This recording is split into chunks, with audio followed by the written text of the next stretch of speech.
Hello, ghouls and gamers, and of course, my fellow rejects. So today I'm going to go ahead and cover the Spearhead Boltgun. Um, this is one of my favorite weapons in the game and in 40k lore. It's actually a really cool weapon.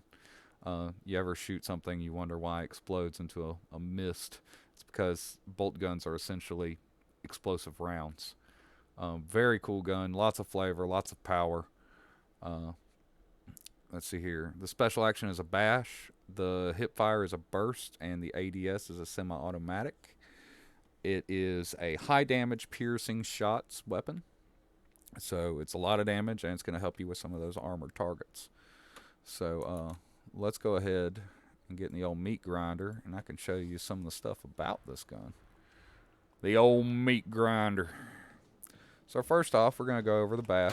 The bash it's got a little bit of a cleave. It doesn't do very much damage, but it'll get something off of you, so you can try to reload or something.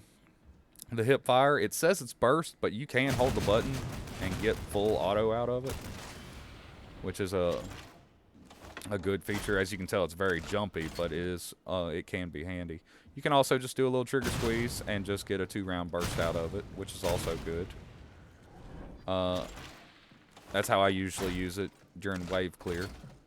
The ADS, it becomes a single shot, semi-auto. Does have a little pierce. I'm gonna let some of these guys pop back up. It has a little pierce, not as much as the hand cannon, but it also has some knockdown to it. So, see, it kind of knocks those guys away. It pierces through those two, knocks those guys away. Try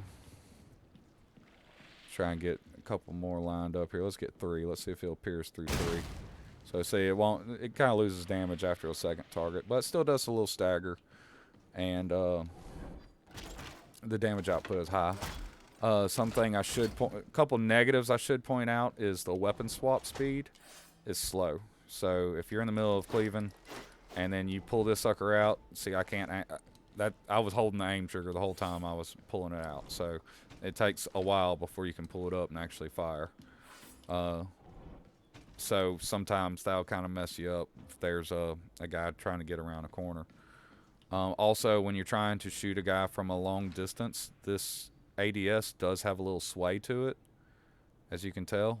So that can make it a little more difficult to get your shots off. I mean, it's still very useful. It's just not at super long range. It's going to be harder to pop a small sniper from a really long distance, unless of course you're playing the veteran. The veteran's special works really great on it. It kind of gets rid of all the sway, so you can just pop that guy from a distance. Also, the reload speed on it is not the greatest. It takes a while to reload, but still, all in all, I would say it's a very good all-around weapon. It works good to show you some of the damage on some of these carapace enemies. I mean, that's a lot of damage versus carapace. I mean, it's not as much as some of the other weapons, but for as all-around useful as this weapon is, to have something that can hurt these guys is always a benefit. So, I do believe that's it.